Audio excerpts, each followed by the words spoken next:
কৃষ্টি সংস্কৃতিৰে আহি পৰিছে আকৌ বহাগ ৰঙালী ৰঙেৰে ভৰি পৰিছে সমগ্ৰ ৰাজ্য আৰু এই মুহূৰ্তত মই উপস্থিত আছোঁ নলবাৰী জিলাৰ ৩ নম্বৰ লখপুৰত এই যি বুঢ়াদিয়াৰ যি বানপানী হয় বুঢ়াদিয়াৰ বানপানীয়ে য'ত অতিষ্ঠ কৰে ৰাইজক সেই যেন বুঢ়াদিয়া আজি তেওঁলোকৰ প্ৰাণ হৈ পৰিছে ৩ নম্বৰ লখপুৰবাসী ৰাইজৰ বাবে যিহেতুকে এই চ'ত মাহৰ সংক্ৰান্তিত যি গৰু বিহু গৌ মাতাক যি গৌ লক্ষ্মী হিচাপে পূজা কৰে আৰু পূজা কৰাৰ অন্তিম দিনাখনে হয় আমাৰ প্ৰথম বহাগৰ বিহু আৰু আজি যি গৰুক সেৱা কৰে গৰুক যি লাও বেঙেনা খাই যা বছৰে বছৰে বাঢ়ি যা মা সৰু বা দেউতা সৰু তই হবি বৰ গৰু এনেদৰে তেওঁলোকে আনন্দত মতলীয়া হয় গয়াবাসীয়ে আৰু গয়াবাসীয়ে বুঢ়াদিয়াত তেওঁলোকৰ যি গৌ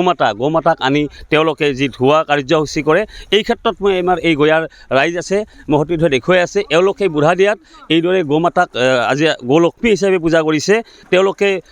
তেওঁলোকৰ গৰুসকলৰ গাত মানে কোবাইছে দীঘলতি পাতেৰে আৰু তেওঁলোকে লাও বেঙেনা খা বুলি কৈ তেওঁলোকৰ যি মালা ফুলৰ মালা বেঙেনাৰ মালা পানীলাওৰ মালা সেই মালাবিলাক পৰিৱৰ্তন কৰিছে আন এজন গৰখীয়ালৈকে এই ক্ষেত্ৰত দাদা কি ক'ব আপুনি অসমীয়া জাতিৰ পৰম্পৰা এই ৰঙালী বিহুৰ সংক্ৰান্তিৰ দিনা গৰুক গা ধোৱা হয় কাৰণ হিন্দু ধৰ্মৰ পবিত্ৰ হ'ল গৰু গৌ মাতা যাক লৈ আমি জীয়াই আছোঁ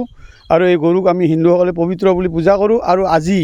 তেওঁলোকক গা ধুৱাই আমি শুদ্ধ কৰোঁ এনেই আমিতো সদায় গা ধুৱাম তথাপি আজি আমি নদীত এইটো এটা পৰম্পৰা নদীত গা ধুৱাই আমি তেওঁলোকক শুদ্ধ কৰোঁ আৰু এতিয়া গা ধোৱাৰ পিছত আমি তেওঁলোকক এৰি দিম আৰু গধূলি হ'লে থোপা দি ন পঘাৰে তেওঁলোকক অলংকৃত কৰিম হয় নিশ্চিতভাৱে ক'ব লাগিব যে হিন্দু ধৰ্মৰ যি গৌ মাতাক যি পূজা কৰা হয় আজি তেওঁলোকে আচলতে পূজা কৰিছে আৰু ইয়াৰ পিছত গধূলি হ'লে ন পঘাৰে আচলতে বিহুৱান দিব যিদৰে মানুহক বিহুৱান লোৱা হয় তেওঁলোককো বিহুৱান দিয়া হ'ব আৰু এই ক্ষেত্ৰত এই বুঢ়াদিয়াই যি এই গয়াবাসীক বাৰিষা হ'লে অতিষ্ঠ কৰিছে যদিও আজি তেওঁলোকৰ এইটো আচলতে প্ৰাণ হৈ পৰিছে বুঢ়াদিয়া আৰু এই বুঢ়াদিয়াতে এইদৰে আছে আন এগৰাকী ব্যক্তি আছে মই তেওঁৰ পৰা জানিব বিচাৰিম দাদা কি ক'ব আপুনি এইদৰে আপোনালোকে যে কৰি আহিছে কিমান বছৰ কৰি আহিছে প্ৰথমতে মই আপোনালোকলৈ ৰঙালী বিহুৰ আৰু আজি লগতে আজি গৰু বিহুৰ বহুত বহুত শুভেচ্ছা জ্ঞাপন কৰিলোঁ আমি আজি বছৰ ধৰি এই সাতাম পুৰুষীয়া একতাৰ এনাজৰী এই গৰু ধোৱা প্ৰথমতে গৈছিল গৰু ধোৱা পৰ্ব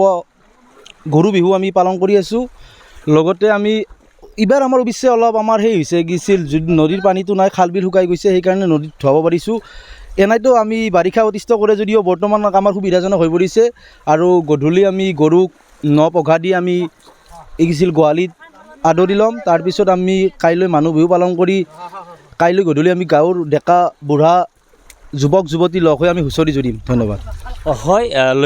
হয় লক্ষণীয় কথা যে আচলতে কৃষ্টি নাথাকিলে সৃষ্টি নহয় আৰু সেইদৰে অসমীয়া যি হিন্দু ধৰ্মৰ যি পৰম্পৰা এইদৰে গৌ মাতাক পূজা কৰি আজি এইদৰে তেওঁলোকৰ যি পৰম্পৰা এটা প্ৰজন্মৰ পৰা এটা আন প্ৰজন্মলৈকে ঠেলি নি আহি আছে আৰু এইদৰে আমাৰ কৃষ্টি সংস্কৃতিবোৰ জীয়াই ৰাখিব লাগিব এইদৰে